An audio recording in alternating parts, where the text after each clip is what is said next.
검찰은 어설픈 전 정권 수사를 통한 대선 개입 시도를 즉각 중단하십시오. 검찰은 어제 8일 정의용 전 국가안보실장, 정경두 전 국방부 장관, 서주석 전 국가안보실 1차장을 사드 배치 고의 지연 의혹과 관련 직권남용 혐의로 불구속 기소했습니다. 단언컨대 문재인 정부는 사드 배치를 고의로 지연한 적이 없습니다. 사드 배치는 박근혜 정부 시절 결정된 사안이며 문재인 정부는 법이 정한 절차를 지켜 이를 운용하였습니다. 이번 사드 수사는 2023년 7월 대한민국 수호 예비역 장성단이 감사원에 공익감사를 청구하며 시작됐습니다. 해당 단체 회원들은 정광훈 목사의 집회에 참석하고 부정선거 음모론을 퍼뜨리는 등 극우 활동에 앞장서 왔습니다. 이런 단체들의 공익감사 청구를 그대로 받아들인 감사원, 그리고 감사원의 수사 요청을 받은 검찰의 무차별적 표적 수사는 정치보복 패턴의 전형을 보여주고 있습니다. 즉 윤석열 정권 내내 횡행했던 감사원의 감사 착수, 감사원의 검찰 수사 요청, 그리고 검찰의 수사 및 기소라는 저열한 정치보복 패턴이 다시 한번 나타나고 있는 것입니다. 윤석열 정권 출범 이후 감사원과 검찰의 야합은 서해 공무원 피격 사건부터 시작해 동해 흉악범죄 탈북민 추방 사건, 월성 원전 관련 의혹, 통계 조작 의혹에 더해 이번 사드 배치 고의 지연 의혹까지 벌써 5번째입니다. 검찰에 강력하게 경고합니다. 첫째, 전 정권에 대한 어설픈 정치 수사를 통한 대선 개입 시도를 즉각 중단하십시오. 월성 원전 감사방해 무죄 확정, 김종숙 여사 관련 의혹 무혐의 처분 등 그간 전 정권을 향한 검찰의 수사가 윤석열 정권 내내 자신들의 낮은 국정 지지도를 전환하기 위한 어설픈 표적 수사에 불과했음이 속속 드러나고 있습니다. 그럼에도 검찰은 지난 3월 28일 문재인 전 대통령을 뇌물수수 혐의로 소환 통보한 것도 모자라 바로 어제 전 정권 인사 3명을 사드 배치 고의 지연 의혹과 관련 직권남용 혐의로 불구속 기소한 것입니다. 이뿐입니까? 이전에도 검찰은 문 전 대통령의 딸에 대해서는 전 사위의 칠순 노모에게 수십 차례 연락해 겁박하고 초등학생 손자의 태블릿 PC까지 압수수색했으며 법과 원칙을 어긴 채 비사실 공표를 통한 언론 플레이로 전임 정부를 집요하게 흠집내 현 정권의 반사 이익을 꾀했습니다. 이번 건 또한 누가 봐도 벼랑 끝에 내몰린 검찰이 대선 국면에서 자신들의 불리한 처지를 타개해보고자 벌린 국면 전환용 쇼임이 분명합니다.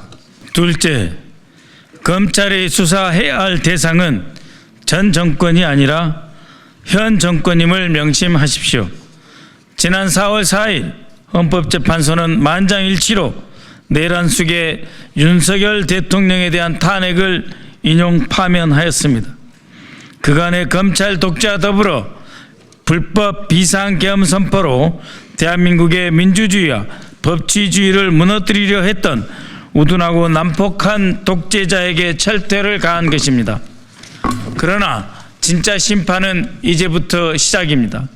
내란 속의 윤석열에 대한 엄중한 사법 심판으로 내란 종식을 완성하려면 그에 대한 수사의 고삐를 결코 멈춰서는 안 될 것입니다. 그럼에도 검찰은 지난 3월 7일 법원의 윤석열 구속 취소에 즉시 항고조차 하지 않고 내란 우두머리가 거리를 활보하도록 방치했습니다. 파면 위기의 내란 속의 윤석열을 석방하여 전 국민을 2차 계엄의 공포로 몰아넣어 내란 공범을 자처한 것입니다. 게다가 현 정권은 이미 윤석열, 김건희 부부 공천 개입과 국정농단 의혹, 김건희 여사 명품백 수수 사건, 김건희 도이치모터스 주가 조작 사건 등 너무나도 명확한 의혹들이 차고 넘치는 상황입니다. 윤석열 부부 내유를 넘어 그를 둘러싼 모든 곳에 비리와 의혹들이 차고 넘치는데 검찰은 도대체 무엇을 하고 있습니까?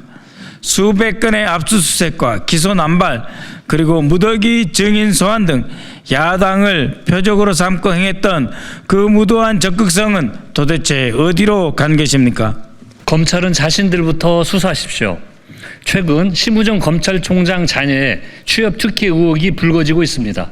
사태가 심각해지자 대검찰청은 마치 심 총장과 자녀의 개인 변호사가 된 듯 그들을 적극 변호하는 입장문까지 냈습니다. 조국 전 대표의 입시비리 사건과 비교해봐도 검찰의 이중적 태도가 확연히 드러납니다. 해당 건에 대한 수사 당시 조국 전 대표의 자택은 물론 고려대, 서울대, 동양대 등 관련된 기관에 대한 압수수색이 무자비하게 이루어졌습니다. 말 그대로 일가족을 탈탈 털며 조민 씨가 고등학교 때 작성한 다이어리까지 가져간 게 바로 검찰입니다. 그런데 심우정 검찰총장 자녀와 관련해서 검찰은 압수수색은커녕 관련자들에 대한 소환 조사도 이루어지지 않고 있습니다. 그간의 검찰대로라면 청탁이나 부당한 인사 개입이 있었는지 이 과정에 누구의 입김이 작용했는지 쥐잡듯 수사해야 하는 것 아닙니까? 마지막으로 다시 한번 검찰에 강력히 경고합니다. 지금 검찰이 해야 할 일은 전 정권 탄압이 아닌 윤석열 정권 수사와 내란 종식입니다. 아무리 전임 정부를 보복한다고 해도 윤석열 정권의 폭정이 가려지지 않습니다. 또한 폭정의 맨 앞에서 정치 수사를 일삼았던 검찰의 업보 역시 부메랑으로 돌아올 것입니다. 국민을 배반한 병든 검찰에겐 해체 수준의 강력한 개혁만이 유일한 처방이라는 것을 명심하기 바랍니다.